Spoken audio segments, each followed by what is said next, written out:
आपका हमारे चैनल पे स्वागत है। इस वीडियो में हम आपको बताने जा रहे हैं स्वपच वाल्मीकि के बारे में, जिनके बारे में भगवान श्री कृष्ण ने स्वयं कहा है कि उनके शरीर का सिर्फ एक रोम जो है वो तीनों लोक के बराबर है। तो उनकी भक्ति कैसी थी, कैसे भक्त थे वो, तो उनके बारे में बताने जा रहे हैं। और बताने से पहले हम आपको बिल्कुल ये भी बताना चाहेंगे, आप कोई भी स्पेशल प्रोडक्ट आप shivago.com या omja.com से प्राप्त कर सकते हैं, जहाँ पे आपको सारी चीज़ें जेन्यून, ऑथेंटिक और लैब सर्टिफाइड और अभिमंत्रित भी मिलेगा। omja.com बहुत जल्द इसी महीने लॉन्च होने जा रहा है और मोस्ट प्रोबेबली मंथ के एंड में हो ही जाएगा। तो चलिए हम आपको बताते हैं। देखिए, हमारे भारतवर्ष में दो वाल्मीकि जी हुए हैं। एक तो जिन्होंने रामायण की रचना की, आप सब जानते हैं, और दूसरे द्वापर युग में स्वपच भक्त वाल्मीकि जी थे। मैं उन्हीं की बात कर रहा हूँ जिनका एक रोम भी तीनों लोक के बराबर था। उनकी भक्ति इतनी बड़ी थी। स्वपच वाल्मीकि नामक जो भक्त थे वो भगवान के बड़े भारी भक्त थे, पर वे अपनी भक्ति को गुप्त ही रखते थे। जब महाभारत का युग समाप्त हुआ तो भी यज्ञ करने की बारी आई, क्योंकि भाई अपने जो धर्मराज जो थे, धर्मराज ने बोले कि भाई हमसे बहुत ही पाप हुआ है। युधिष्ठिर जो थे, हमने हमारे हाथों से अपने ही लोगों का खून बहा है, तो मैं सिंहासन पर नहीं बैठूंगा। तो वहाँ पे ये डिसाइड किया गया, भगवान जितने ज्ञानी लोग थे उन्होंने बोला था कि आप एक यज्ञ कीजिए जिससे कि आपके सारे दोष मुक्त हो जाएं, उसके बाद आप सिंहासन पे बैठ सकते हैं। तो उस यज्ञ का आयोजन किया गया था। तो गीता में भगवान श्री कृष्ण कहते हैं कि सभी मनुष्यों को अपने वर्णाश्रम और कुल के अनुसार धर्म का आचरण करना चाहिए। इसलिए यदि कोई व्यक्ति अपने वर्णाश्रम के अनुसार निम्न श्रेणी का कार्य करके भी भगवान की भक्ति करता है तो वह भी उनको अत्यंत प्रिय है, क्योंकि भगवान की दृष्टि में कोई भी कार्य छोटा या बड़ा तो होता ही नहीं है। और फिर यज्ञ रखा जाता है, उसमें इतने ऋषि महर्षि पधारे कि संपूर्ण यज्ञ स्थल भर गया। भगवान श्री कृष्ण ने वहां एक शंख स्थापित किया और कहा कि यज्ञ जब पूर्ण रूप से पूर्ण हो जाएगा तो यह शंख बिना बजाए बजेगा, और यदि नहीं बजे तो समझिए कि यज्ञ में अभी कुछ त्रुटि है, यज्ञ पूरा नहीं हुआ। देखिए, ये कहानी जो है, ये कहानी नहीं हकीकत है, पूरा एंड तक सुनिएगा, क्योंकि इसमें बहुत सारे चीज़ें जो है, मैसेज है इसके अंदर। हर वाक्य, हर लाइन जो है, हर घटना जो है एक मैसेज है। किसके लिए? हमारे लिए, हम जैसे भक्तों के लिए, आप जैसे भक्तों के लिए, और हमारे घर की जो गृहिणी हैं उनके लिए भी। तो एक सही आचरण के हिसाब से भी पूरी वीडियो आपको देखना चाहिए। तो यज्ञ हुआ भाई, पूर्णाहुति हुई, तर्पण हुए, ब्राह्मणों को भोजन करवाया गया, दान दक्षिणा सब कर्म किए गए, सब संपन्न हो गए, परंतु वो शंख नहीं बजा। अब सब चिंतित हो गए कि भाई शंख तो बजा नहीं, अब तो यज्ञ तो संपन्न हुआ नहीं है। और भगवान श्री कृष्ण को तो सब मानते थे। भगवान श्री कृष्ण ने कहा कि भाई शंख बजेगा तो शंख बजेगा, मतलब यज्ञ में कहीं ना कोई गलती की हुई होगी, क्योंकि चारों दिशाओं से ऋषि मुनि पधारे थे और किसी पे उंगली नहीं उठाई जा सकती थी कि भाई ये बड़े ऋषि नहीं है। सारे ज्ञानी, सारे विद्वान, सब ऋषियों ने भरपेट भोजन किया। तो यहाँ पे सब लोग भगवान श्री कृष्ण के पास पहुंचते हैं, कहते हैं कि प्रभु आप कृपा करके बताइए कि यज्ञ में कौन सी कमी रह गई है। भगवान श्री कृष्ण बोले, शंख ना बजने का जो रहस्य है वो मैं आपको बताता हूँ। थोड़ी देर के लिए अपनी आंख को बंद करते हैं और कहते हैं कि यद्यपि ऋषियों के समूह से चारों दिशाएं संपूर्ण भूमि भर गई और सभी ने भोजन किया, परंतु किसी रसिक वैष्णव संत ने भोजन नहीं किया है। और यदि आप लोग ये कहें कि इन ऋषियों में क्या कोई भक्त नहीं है, तो भाई मैं तो नहीं कह सकता हूं कि कोई भक्त नहीं है, सब भक्त ही हैं।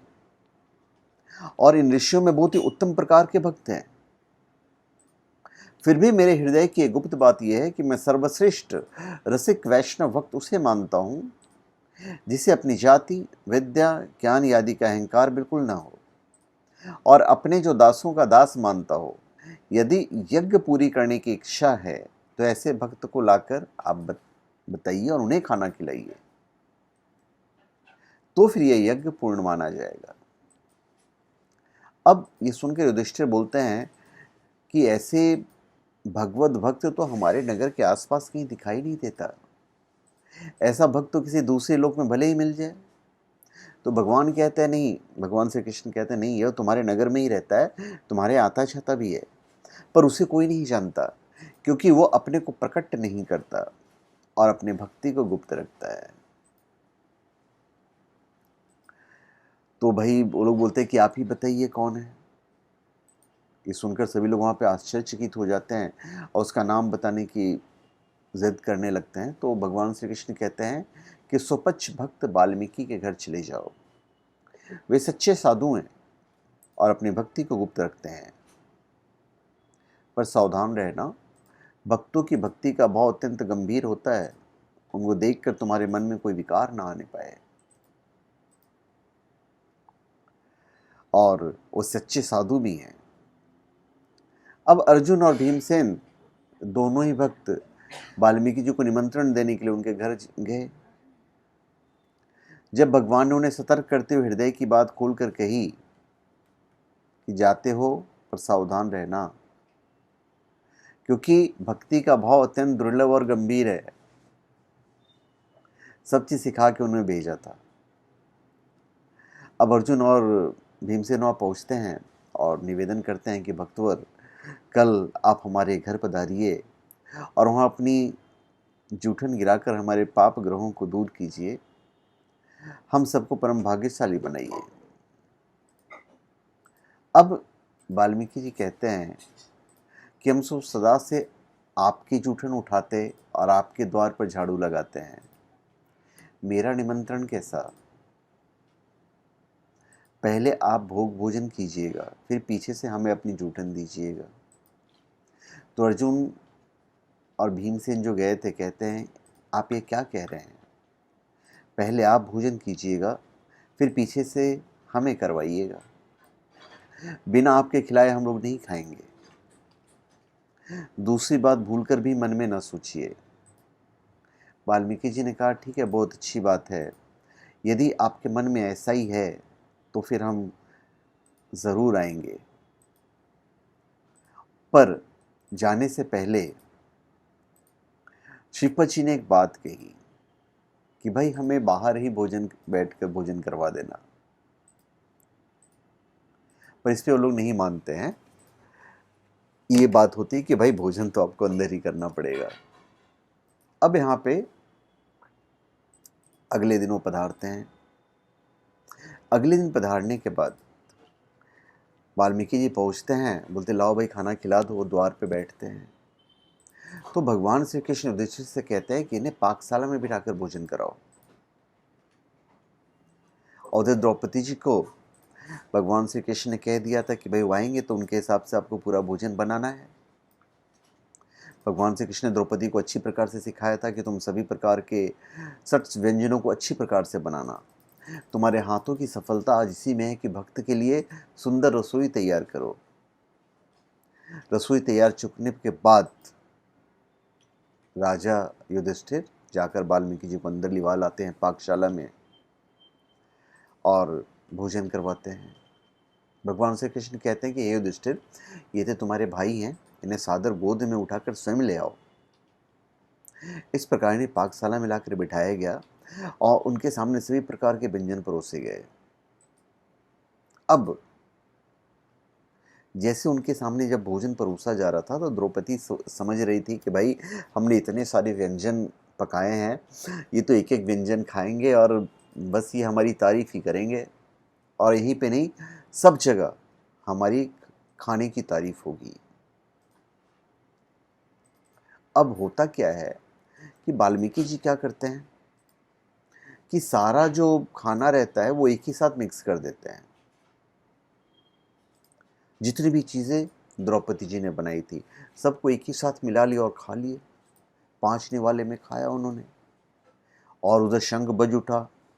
5 निवाला खाया और 5 बार शंख बजा, पर शंख ठीक से नहीं बजा। अब भगवान शंख से पूछते हैं, तुम भक्त के भोजन करने पर ठीक से क्यों नहीं बज रहे हो? यहाँ पे शंख घबरा जाता है, कहता आप द्रौपदी के पास जाकर उनसे पूछिए।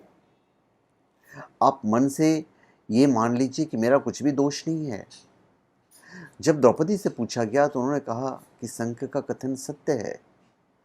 भक्त जी खट्टे मीठे आदि रसों के सभी व्यंजन को एक ही में मिलाकर खा रहे हैं। इसमें मेरी रसोई करने की चतुरता धूल में मिल गई है। अपनी पाक विद्या का निरातर देखकर मेरे मन में ये भाव आया कि आखिर ये सुपच जाति के हैं। ये भला व्यंजनों का स्वाद लेना क्या जाने। तब भगवान ने सब पदार्थों को एक में मिलाकर खाने का कारण पूछा। तो भक्त स्वपच वाल्मीकि कहते हैं कि इनका भूख तो अब पहले ही लगा चुके हैं। अतः पदार्थ बुद्धि से अलग अलग स्वाद कैसे लूं?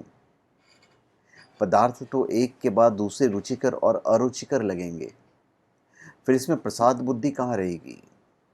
मैं तो प्रसाद का सेवन कर रहा हूं, व्यंजनों को नहीं खा रहा हूं।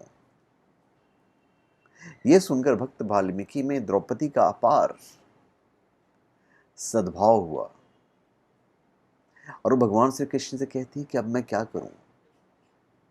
तो भगवान श्री कृष्ण कहते हैं कि ऐसे भक्त के चरण धोकर पियो, कल्याण हो जाएगा। समझ लो कल्याण हो जाएगा। तो द्रौपदी कहती है कि मैं पीऊं इनके चरण धोकर? तो भगवान श्री कृष्ण कहते हैं कि इनका एक एक रोम तीनों लोक के बराबर है, तीनों लोक के बराबर है। यहां पे भगवान श्री कृष्ण स्वयं भक्त की तारीफ करते हैं। तो जाकर द्रौपदी उनके चरण धोकर पीती है और फिर जो शंख बजता है तो शंख की जो ध्वनि है वो स्वर्ग तक पहुंचती है। तो ये होते हैं भक्त। यहाँ पे सीखने वाली बात क्या है? अतिथि देवो भव, कोई भी हो, किसी भी जाति का हो, जब वो अतिथि हैं, जब वो ब्राह्मण हैं, तो उनकी इज्जत भगवान से भी ज़्यादा आपको करनी है, चाहे वो कोई भी हो। ये तो अतिथि की बात हो गई। और जब आपको ये मालूम पड़े कि भगवान का सबसे बड़ा भक्त है, जिसे भगवान स्वयं कह रहे हों कि उससे बड़ा कोई भक्त नहीं है, तो फिर तो द्रौपदी जी को ये भावना मन में लाना ही नहीं चाहिए था। तो घर की महिलाओं को भी जब कोई अतिथि घर में आए और जब उन्हें मालूम रहे कि किस प्रकार के भक्त हैं, किस प्रकार के व्यक्ति हैं, ऐसे तो अतिथि देवो भव ही हैं, तो उनके मन में बिल्कुल अपनी तारीफ सुनने की नहीं बल्कि भक्ति भावना से करनी चाहिए। तो फिर उसका जो फल मिलता है वो फिर अपार होता है। तो धन्यवाद। आप सबका हमारे चैनल पर स्वागत है। आप हमारे चैनल पर सब्सक्राइब करें और अपने कमेंट दीजिए। धन्यवाद।